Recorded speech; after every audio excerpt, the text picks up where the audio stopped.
Hello, it's Debbie Gilbert from the Business Awards show, and I'm also the founder of the Best Business Women Awards. And today I'm joined by Emily Hewett, an award-winning graphic designer who has been doing her craft for the last 14 years, and she's going to share a bit about her business and her thoughts around business awards. So welcome, Emily. Hello, nice to be here. So Emily, let's start off by talking a bit about your business. 14 years is an awful long time. So what took you into the world of graphic design and why did you start a business? So I have had a love for anything design from being a really teeny tiny child. And I was working in an award-winning direct response agency up in Leeds. Personal kind of situation, everything took me from the north of the country down to the south. And I saw that as an opportunity to leave my senior art director role and set up on my own. So I came down south with knowing absolutely nobody, and set up from my kitchen, well, from my dining room table, and grew my business to what it is now over the past 14 years. So how did you go about growing that when you didn't even know anybody? What was your first steps then? I networked like a crazy lady. Every single network group that I could go to visit, I went to, and just started to grow my business that way. I also took a part-time job in it was a local database, and they offered advertising space and things like that. So I got a feel for what kind of businesses and who was actually marketing themselves in the local area. And then I went away and kind of contacted those industries. So I wasn't treading on their toes, but I was contacting people in those industries, and saying, do you need any help with designer marketing? So I was, I really had to kind of sell myself. So do you do the whole branding experience from people thinking about conceptions at the start of their business journey through to sort of designing brochures and all that sort of thing? Yeah, we do everything for everybody that is related to design and marketing. So my business model, it started off with just me as a sole trader, and I'm still a sole trader, but I have a network of freelance UK freelancers that work with me, and as my core team. So that allows us to offer a huge range of services across the board. When a client comes to us, they know that they're getting an expert in their field. And if there's somebody in a particular industry and there's a freelancer that I know has got industry knowledge in that particular area, then I will handpick them for that project. So we can work with a startup business from initial concept all the way through to launch. We can come in and refresh a business that might have gone stale or has got to diversify. So the full range. And we look after businesses that are small kind of sole traders, to small businesses, to international companies. So a real stretch of people. And what are the common mistakes that you see businesses making in the sort of, design and branding field? I think it's not having an initial investment and a marketing strategy from the very beginning. A lot of clients come to me and you'll say, okay, who are you and what do you do? And they're like, oh, well, I do this. And they'll spiel off all of this stuff. And you'll say, okay, but in a nutshell, what is it that you do? Who's your target audience? Why are you doing this? And they kind of struggle to get that, what's in their head, and they're so close to it. So what we do is we have a discovery document that our clients fill out. And it really targets, it's a lot of questions, but it really focuses them on who they are, what their business does, who their target audience is. And having that base and that foundation in place when a startup is fledgling, can make all the difference going forward. having a strong brand and a good identity is absolutely paramount. So we make sure that we hold that person's hand through that journey and say, okay, this is where you need to focus your efforts and your budget. And, you know, you don't need all that merchandise and everything else right at the start. You need to establish yourself. So if somebody comes to me and says, oh, I need a leaflet, I will always question, why do you need a leaflet? Where's it going? Who's it? What's the purpose? And 9 times out of 10, they don't actually need a leaflet. They need something else. And that's where we try and save the money and time and effort by making sure they've got the right strategies in place. Well, that's really good. So you're almost like a bit of a brand detective as well. Yeah. So if you was to name a few brands that you love that are out there, is there anyone that literally you think, oh my God, they've got such an amazing brand, like a well-known brand? Is there anyone out there that springs to mind? I'm a sucker for packaging. And I love anything that is packaged really nicely.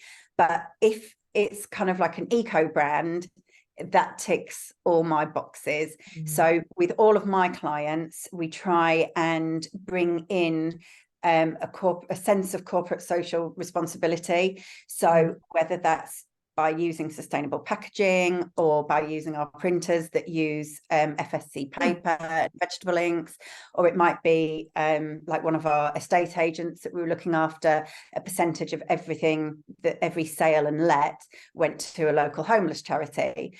So it's, for me, the brands that I love and that I love the design of come from not just about the design, it's about the wider picture. So I use a lot of eco brands at home, and you know, I just love when I get things through. I love Good Pear Days, which is a wine. I love a bit of wine as well. And their branding is really fun, really creative, but it's sustainable as well. So it's got to tick all the boxes for me. Oh, and charity is something very close to your heart, isn't it? Talk us a bit about some of the work that you do where you're based. So when I was an art director back up in Leeds, I worked on quite a lot of the charity accounts. And so when I started up my business in 2009, I kind of made a pledge to myself that I would help local charities and the local community. So for years, I went and kind of did charity work, whether it was on a pro bono basis or whether it was at a heavily discounted rate. And it was 2018. Yes, 2018. I got a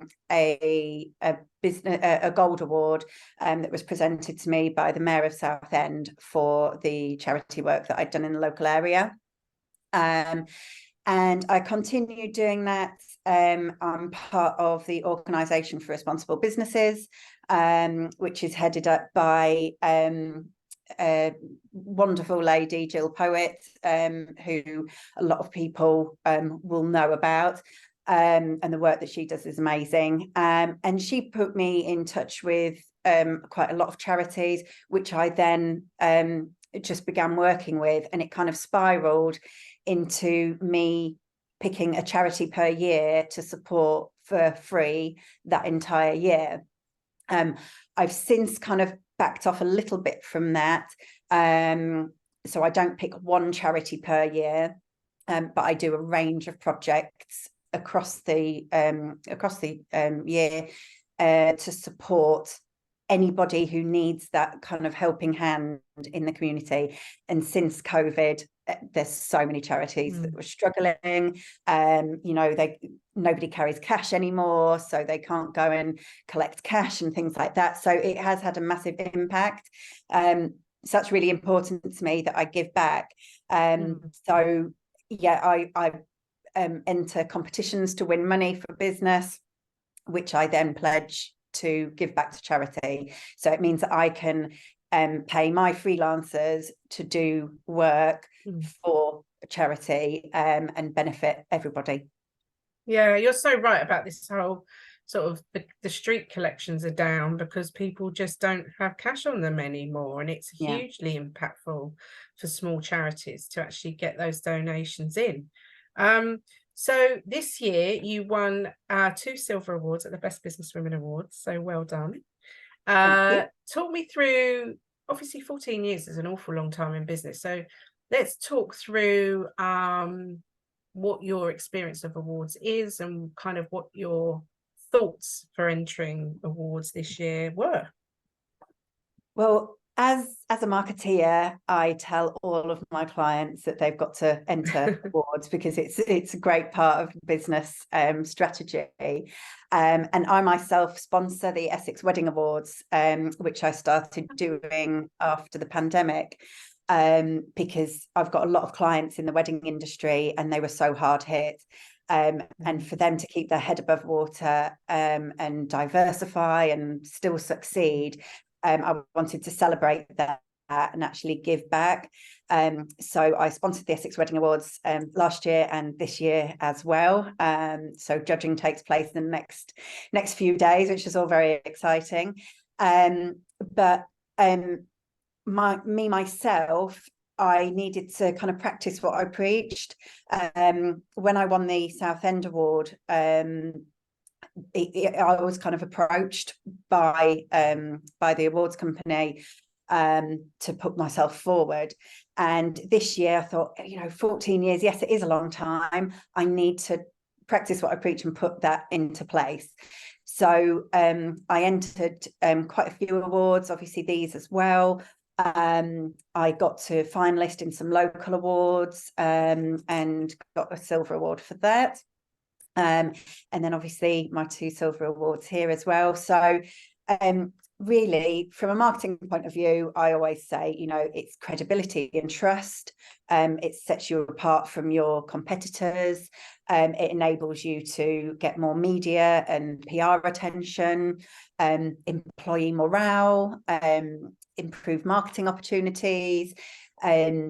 Once you reach those high quality standards, you don't want to let those slip. So you keep those up, and also customer attraction and retention. But one, I think, most important one, and one that I've already seen as a result of winning the awards with the Best Businesswoman, is networking collaboration opportunities that you can just grow personally as well as growing your business. And giving yourself that pat on the back as well. I think that's really, really important, to acknowledge everything that you've poured your heart into your business, and that recognition is just amazing, really. Well, it is, because we all work so hard, don't we? And we don't have those annual appraisals that you get when you work in corporate life, No. where someone sits you down and goes, "Oh, you've done a really good job this year. Here's your pay rise." We're literally just slogging our guts out. And I always say, because our awards, like many awards out there, are judged independently, you are getting some external validation with how well you're doing. And to me, that's worth a lot. I mean, we only shortlist about 30% of the people that enter our awards. So 70% of people, either their businesses are not at the right stage, or they don't put the right information in the entry to showcase what they've done, because we can't pick everybody. And it is a real testament to the quality of work that you're delivering, which is why we give the finalists the silver award, because we felt that that was the right thing to do. So in terms of a longer term strategy with awards, are you going to enter some other awards next year? And are you thinking more national stuff? Because you're certainly at that level to be entering national awards. Yeah, I mean, next year I'm definitely going for gold at the Best Businesswoman Awards. So I'm hoping for that. And I want to try the new hotel that the next awards will be at as well. Yes. So yeah, now I'm on that role. I'm more confident putting awards entries in, and also it's very hard at the beginning to actually put an awards presentation together, because you have to really talk about yourself, and I'm not great at doing that. I tell all my clients that they've got to kind of boast about what they do, and they've got to tell everybody, and they've got to big themselves up and own what they do. but that's where I'm still kind of, oh, can I do that? So now I have got that confidence to actually go forward. So yeah, I'll definitely be putting forward for more awards, and yeah, hopefully getting them as well. Oh. So talk me through 14 years in business, what those challenges have been for you. I think business has its ups and downs, and I think, you know, as a mum, as you know, a partner, a wife, you know, you have all of these outside things that all come into play, and it's the challenges have been juggling and getting that work-life balance correct. And I only think that I've kind of achieved that in the past kind of couple of years, where I've actually given myself that time to spend with family and kind of shut the laptop and walk away. So the challenge for me has been getting that balance right. And also, you know, I'm constantly finding people to add to my team so that I can bring more to my clients. So it is a constant, you're on a constant wheel of kind of meeting people and actually assessing whether they're going to be a right fit for you. So, and that is a challenge, because I don't ever kind of want to judge anybody. No. But you end up kind of having to make those kind of quite hard decisions about somebody, because you need to know that you've got the right people on your team. Yeah, because your client base is at risk, isn't it? Yeah, and I have spent 14 years building my reputation, and I would say 90% of more than 90% of my business comes from recommendation or word of mouth. Yeah. I don't do a huge amount of promotion myself, because I get referrals through like inquiries on a daily basis, which is absolutely great. And you can't kind of be complacent about that. You need to keep on going, which is why I put a lot of content out. I'm always kind of putting some sort of content out that helps my audience. But yeah, there are challenges. You know, I think the biggest challenge is that work-life balance, definitely. Yeah, no, I think I'd agree with that. How old are your children now? I have a 10-year-old and a 13-year-old tomorrow, and then I've got a nearly 18-year-old, 24-year-old and 27-year-old stepchildren. So wow. Definitely had your hands full. And a dog. So yeah, definitely got our hands full. You definitely have got your hands full. So what's next for you then? What's driving you forwards now? Really doing what I do best, really, is what's going to drive me forward.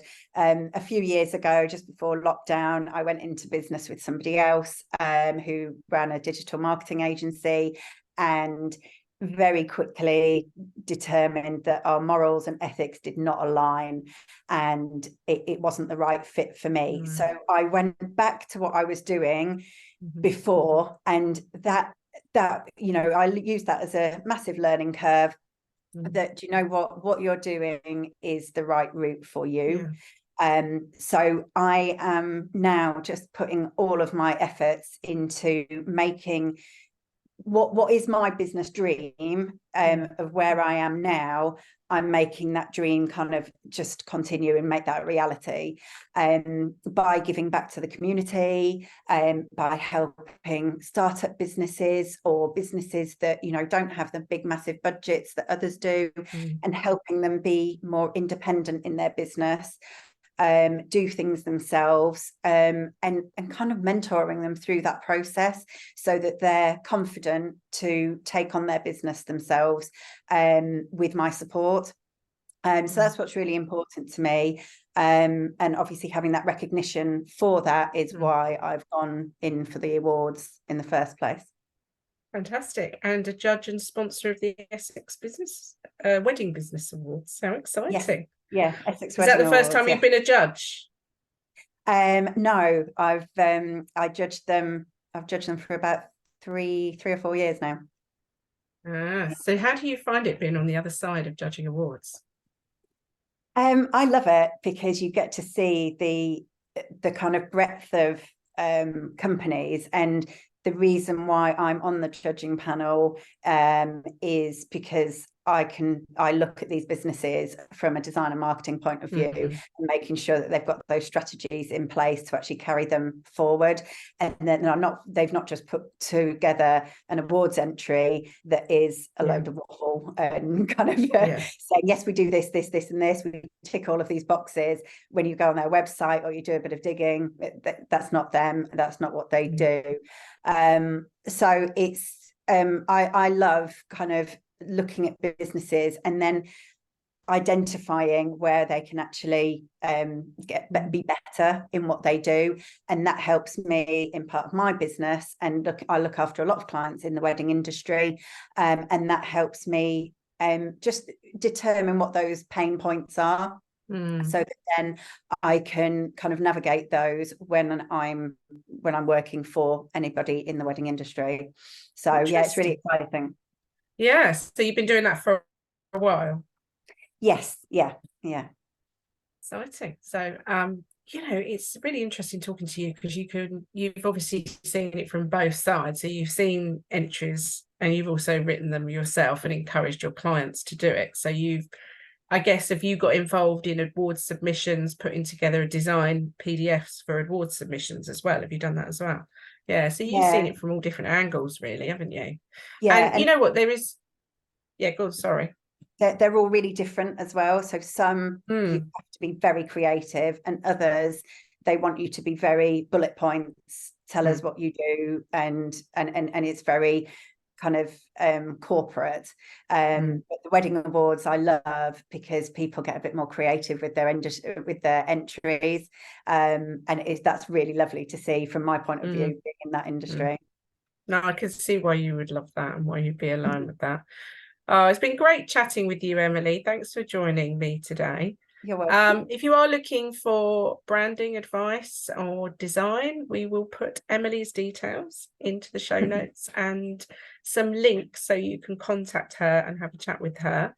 It's been great chatting with you, and I will continue to follow your journey with interest, particularly as well that you do so much to give back to others, and that's so important. As business owners, we should be looking at what we can do to give back into our local communities or charities, because we really do have a lot of power to do that. So it's lovely that you do that. So thank you for joining me, and we will, I'm sure, see you at the awards again next year. How exciting. Hopefully so. Thank you very much. Bye. Bye.